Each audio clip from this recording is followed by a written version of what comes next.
the best hacks for weight loss, and the worst. We're going to talk about all of it today.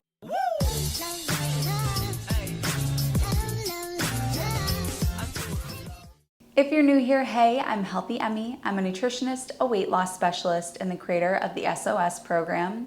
To learn more about the SOS programs that are available to you, click the link in the down bar or in the pinned comment. Also make sure to hit subscribe because I upload a new video every Wednesday and Saturday, or as we say here, Catterday. You'll notice that the title of this video says that these hacks are applicable no matter what diet you're on.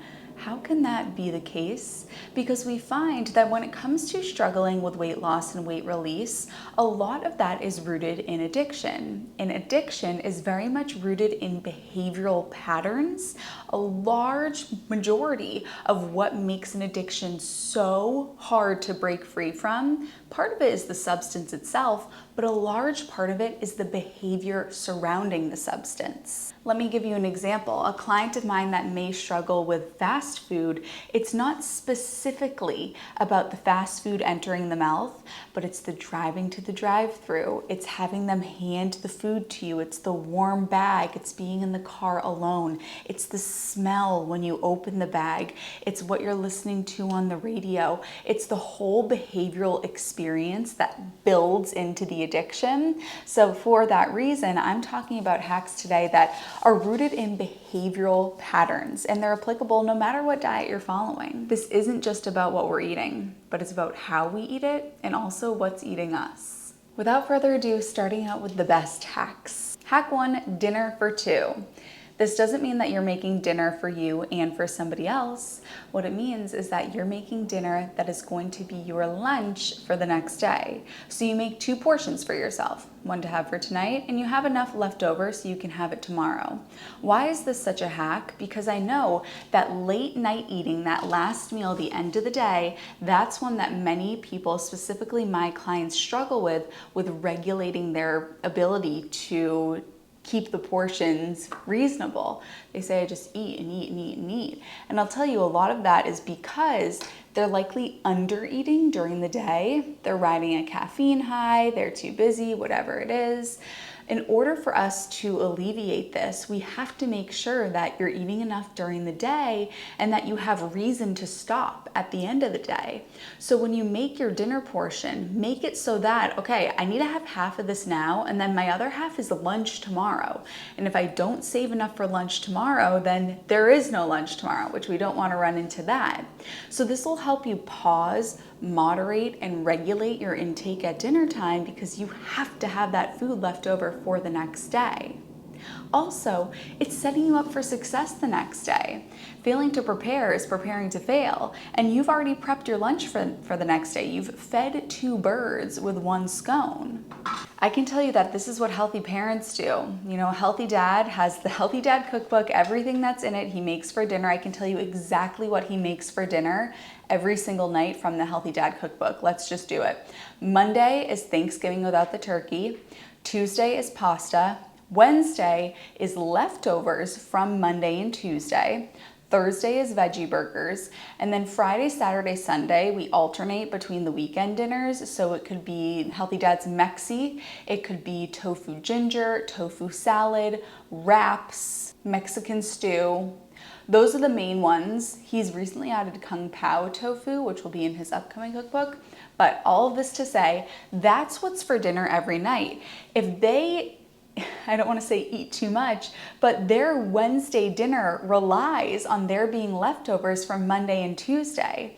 And their lunches on Monday, Tuesday, Wednesday. My dad's lunch every day of the week is always leftovers from the night before. So this is an example of not only regulating your intake because, you know, this is going to be lunch tomorrow, but also you're killing 2 birds with 1 stone, feeding 2 birds with 1 scone, because you're ensuring that you're gonna have a successful lunch the next day because you already made it right now. You just gotta cook once, eat twice.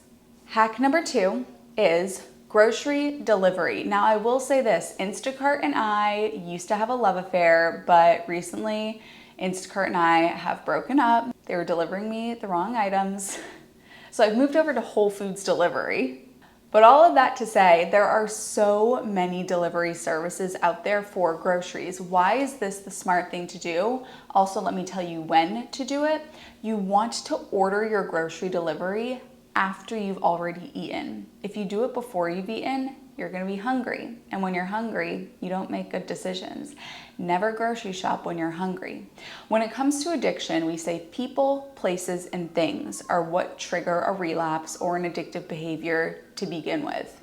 When you go to the grocery store, you are at the place where all of those foods are that aren't conducive to your goals. You're surrounded by the things that are not conducive to your goals. You hang around a barbershop long enough, you're gonna get a haircut. You put an alcoholic and sit them in a bar for days on end, they're gonna order a drink at some point. You put you into a grocery store, that stuff's gonna end up in your cart.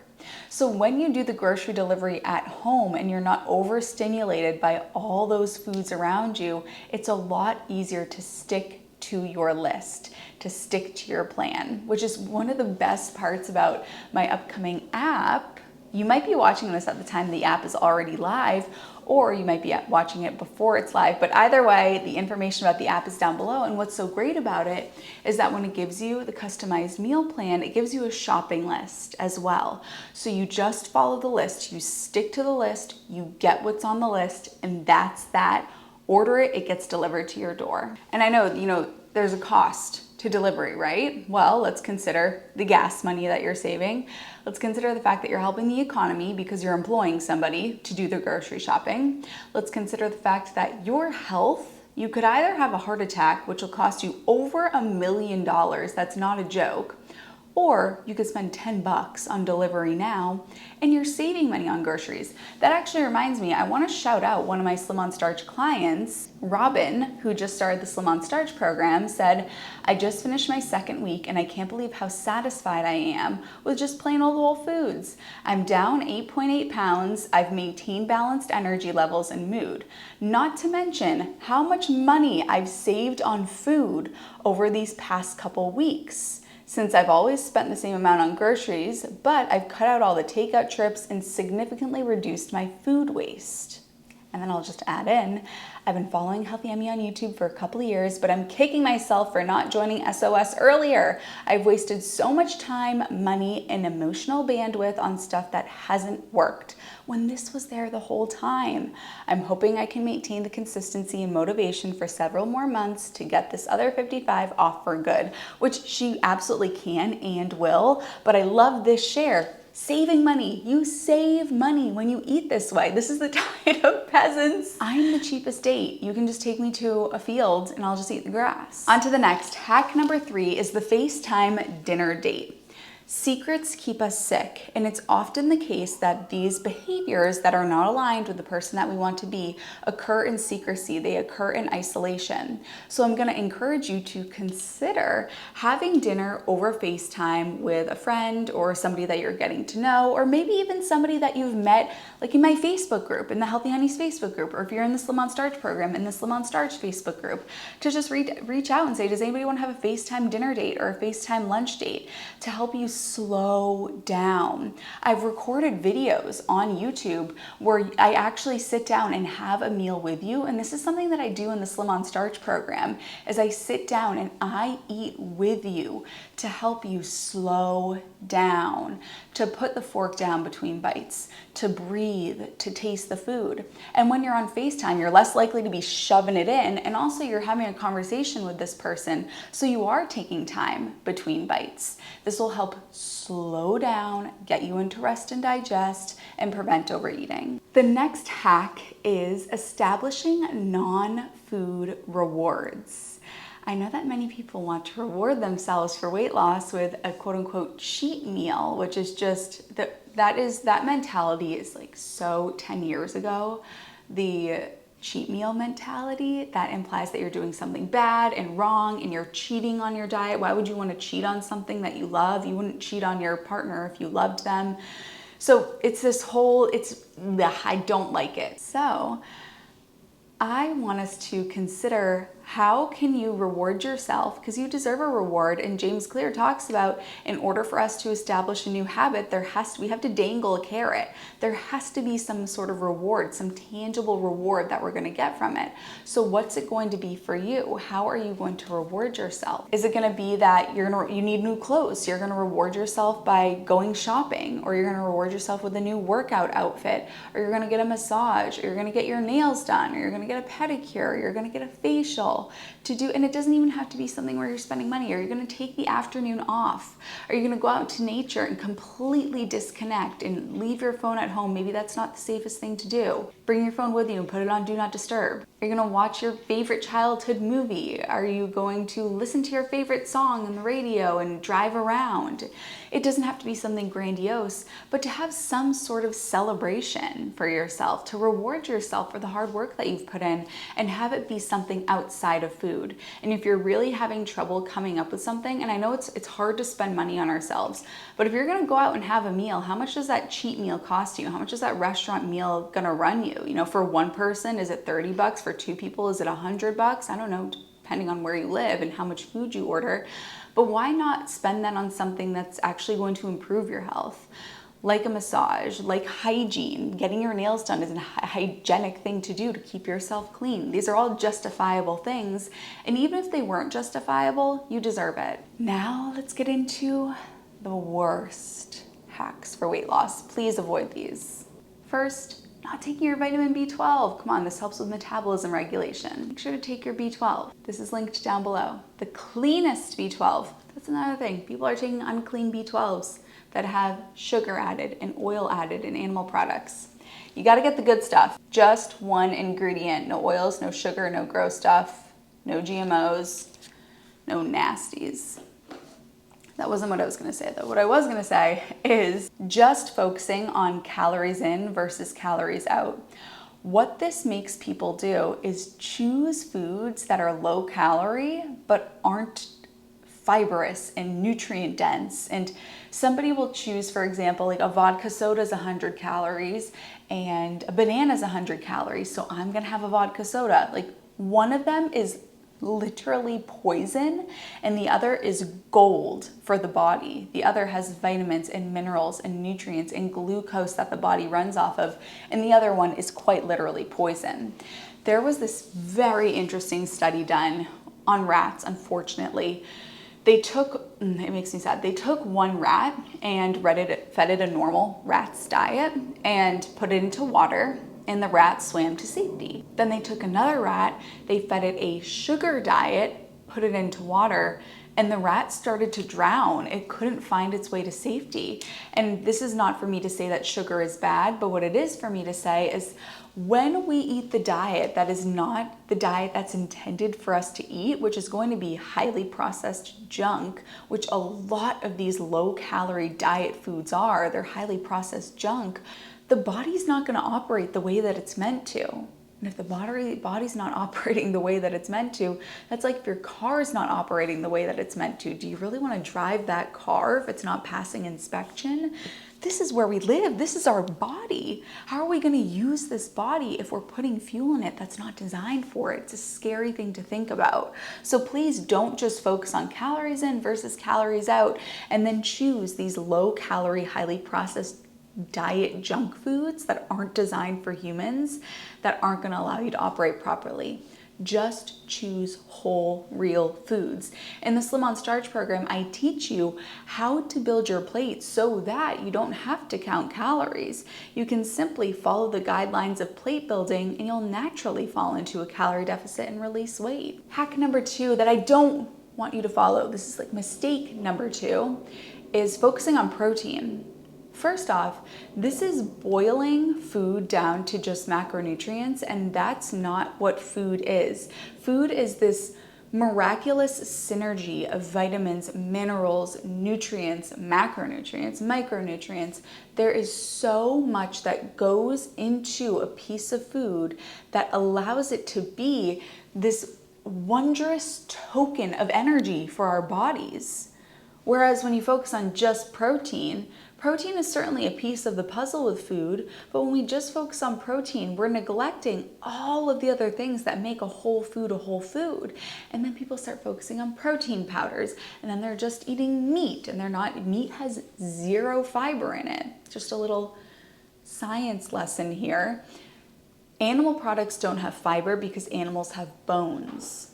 Plants have fiber because plants don't have bones. That's what fiber is. It's what gives structure to the plants. And that's the reason why animal products don't have fiber. So, oh my goodness, don't even get me started about what happens when you don't have fiber. That's an entirely different video. Just for the sake of this video, please know eating whole plant foods for the sake of fiber is so important for your gut microbiome, which is like the powerhouse of your body. But all of this to say, lift the focus off of protein and place the focus onto eating real whole foods. Mistake number 3 is trying to stave off your hunger with these 0-calorie drinks or with caffeine. This ignites something that I call hunger retaliation, where you're not feeling hunger during the day because you have your coffee, you have your 0-calorie sodas, you have your whatever it is, your Crystal Light, whatever it is that you're drinking to help stave off the hunger. Hunger is a part of the human experience, and healthy people get hungry. You're supposed to experience hunger. This is like the urge to need to pee. What if you were doing things that would relieve the urge? That would be bad. We wouldn't want that. We're supposed to feel that urge to use the bathroom so that we can go use the bathroom.